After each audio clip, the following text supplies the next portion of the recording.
بچہ میرے ساتھ لیٹا ہوا تھا، جس کو میں نے اپنے ساتھ لٹایا ہوا تھا، سلایا تھا، جس کے لنچ کی میں نے تیاری کی تھی، صبح اس کی قبر پہ جانا بہت ڈفیکلٹ تھا۔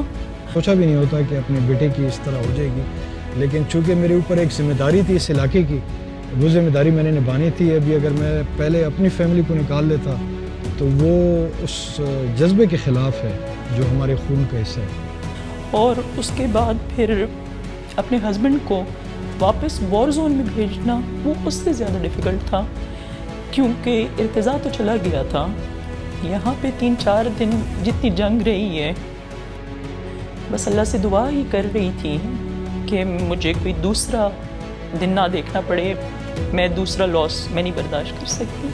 ایک فخر بھی ہوتا ہے کہ اس کے سیکریفائس سے کہ وہ ہم لوگ جیت گئی ہے جو جنگ تھے، لیکن پھر دکھ بھی ہوتا ہے، مطلب آپ کا کوئی فیملی ممبر اس طرح ایک دم سے جائے نا۔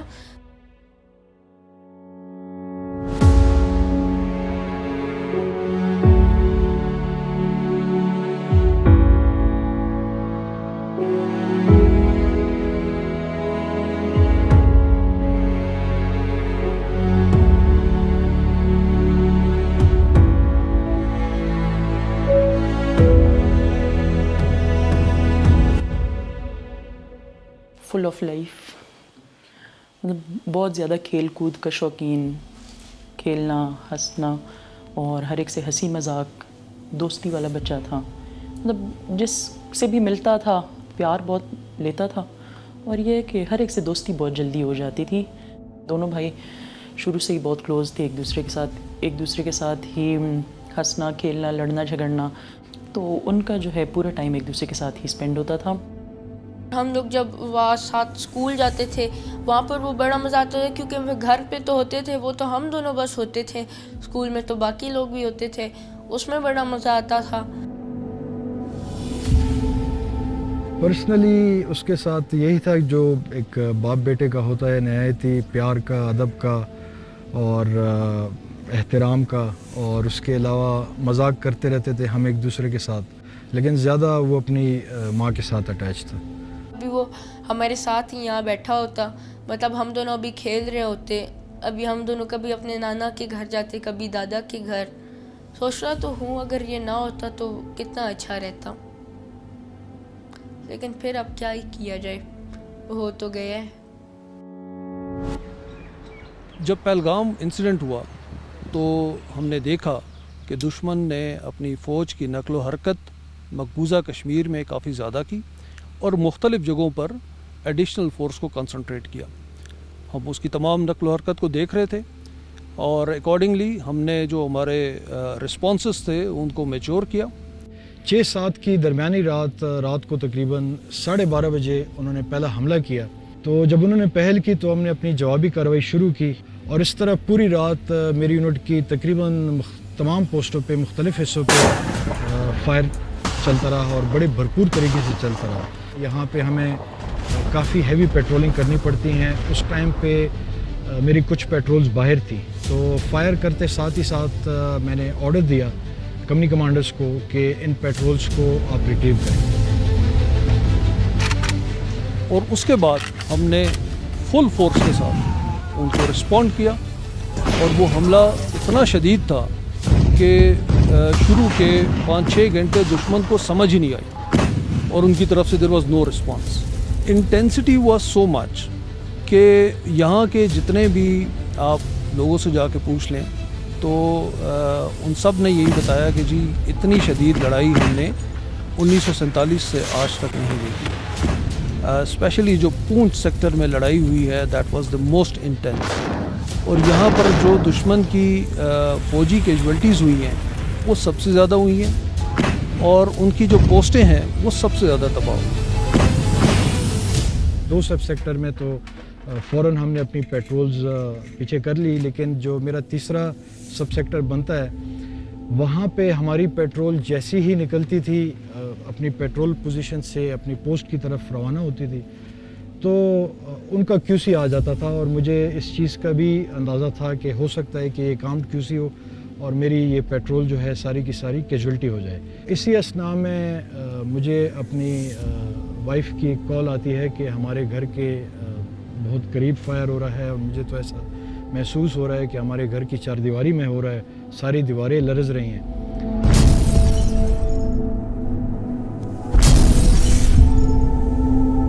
تین بجے کے آس پاس یہ ہماری بات ہوئی, تو اس کے بعد میری وائف ان کو اپنی بیڈ روم میں لے آئی. تھوڑا سا میرے بچے گھبرائے بھی ہوئے تھے, تو کلمہ پڑھ رہے تھے تینوں کے. تینوں کو ایسے محسوس ہو رہا تھا کہ جیسے شاید ہماری آخری رات ہے. تو یہاں سے آپ اندازہ لگا سکتے ہیں کہ ایل او سی کے قریب جو آبادی رہتی ہے ان کی زندگی کتنی مشکل ہے, اور خاص کر جنگ کے دوران. دشمن کا ایک وتیرہ یہ ہے کہ وہ آبادی کو ٹارگٹ کرتا ہے. حالانکہ میرے سامنے بھی دشمن کے گاؤں ہیں, دشمن کے علاقے کے, لیکن ان کو ٹارگٹ کرنا ہم اخلاقی طور پہ درست نہیں سمجھتے.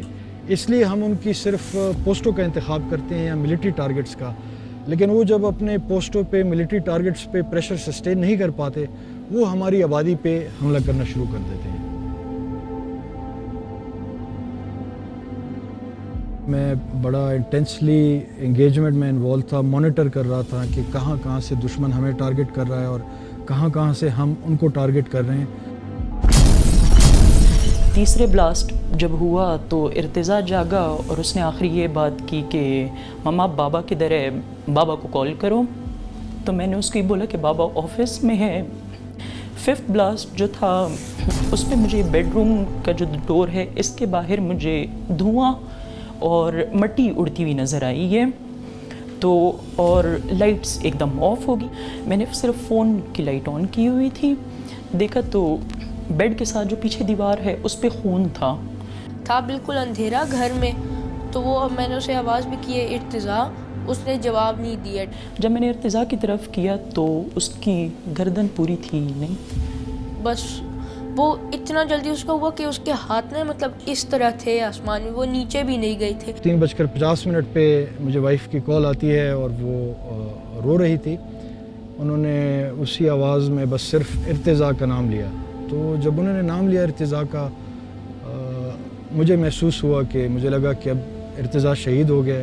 اسی طرح فون کو کان سے لگا کے آہستہ آہستہ دبے قدموں میں کمانڈ پوسٹ کے دروازے سے باہر نکلا. جب باہر نکلا اس ٹائم پہ بھی ارٹلری کی شیلنگ ہو رہی تھی, کافی شیلنگ ہو رہی تھی.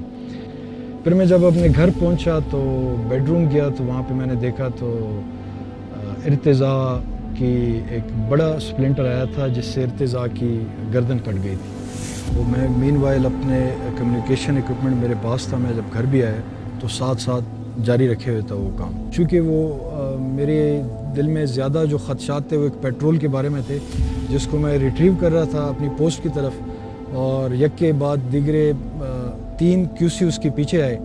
تو زیادہ میں ان کے ساتھ انوالو تھا کہ یہ پیٹرول میری ٹارگٹ نہ ہو جائے, کیجویلٹی نہ ہو جائے. تو الحمدللہ وہ میرے بیٹے کی شہادت کے 15 منٹ کے بعد اپنی پوسٹ پہ خیر خیریت سے پہنچ گئے. اور اس کے بعد پھر اپنے ہسبینڈ کو واپس وار زون میں بھیجنا وہ اس سے زیادہ ڈیفیکلٹ تھا, کیونکہ ارتضیٰ تو چلا گیا تھا. یہاں پہ 3-4 دن جتنی جنگ رہی ہے, اوبویسلی بہت برے خیالات انسان کے ذہن میں آتے ہیں. بس اللہ سے دعا ہی کر رہی تھی کہ مجھے کوئی دوسرا دن نہ دیکھنا پڑے, میں دوسرا لاس میں نہیں برداشت کر سکتی. جب پاکستان ملٹری اکیڈمی میں ہی ہمیں سکھایا جاتا ہے, ہماری فطرت کا ایسا ہوتا ہے کہ جیسے جنگ میں پہلے داخل ہونا ہے ایک کمانڈر نے, اور سب سے آخر میں میدان جنگ سے واپس نکلا ہے اپنی تمام فوج کو نکال کے. تو اسی طرح یہی چیز ہم نے اپنی فیملیز پہ بھی اپلائی کی تھی. جس طرف بھی میں نظر دوڑاؤں تو وہ یاد آتا ہے. اس کی سائیکل دیکھتی ہوں, اس کا روم, باقی اس کے ٹوائز, یونیفارم اس کا جیسے میں نے پریس کیا تھا صبح کے لیے اسی طرح الماری میں لٹکا ہوا رہ گیا.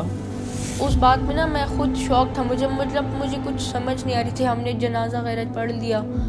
وہ مطلب اب گھر نا وہ نہیں ہے تو وہ خاموش سا گھر رہتا ہے, رونق نہیں ہے اب گھر کی.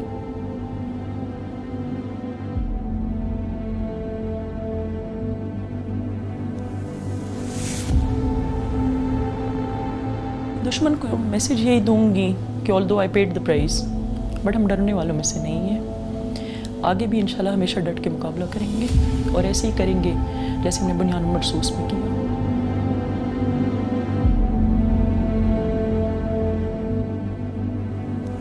ان شہیدوں کے خون کے ایک ایک قطرے کا ضرور حساب لیا جائے گا۔ بسم اللہ الرحمن الرحیم۔ Today on 10th May at the time of Fajr,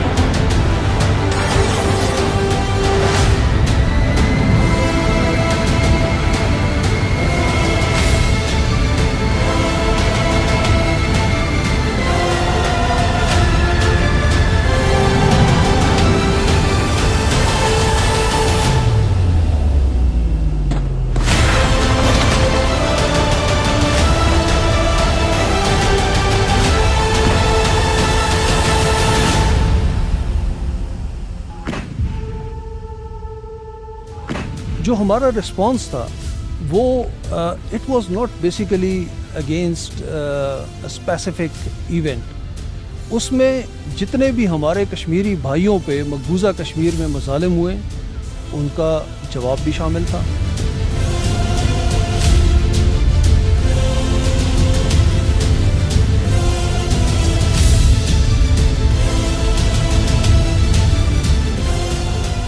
جتنا انڈیا ہمارے ملک میں مختلف ذرائع سے دہشت گردی کر رہا ہے اس کا جواب بھی شامل تھا۔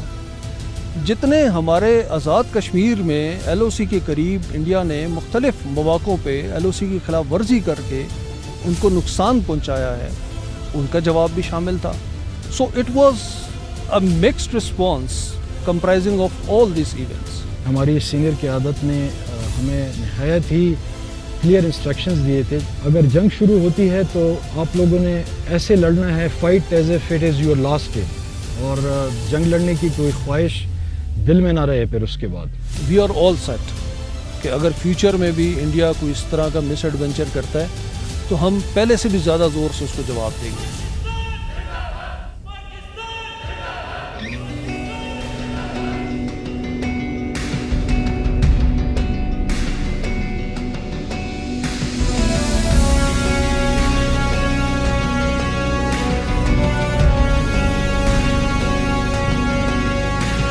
میرے یہ جوان ہتھیلی پہ جان وطن کا ہے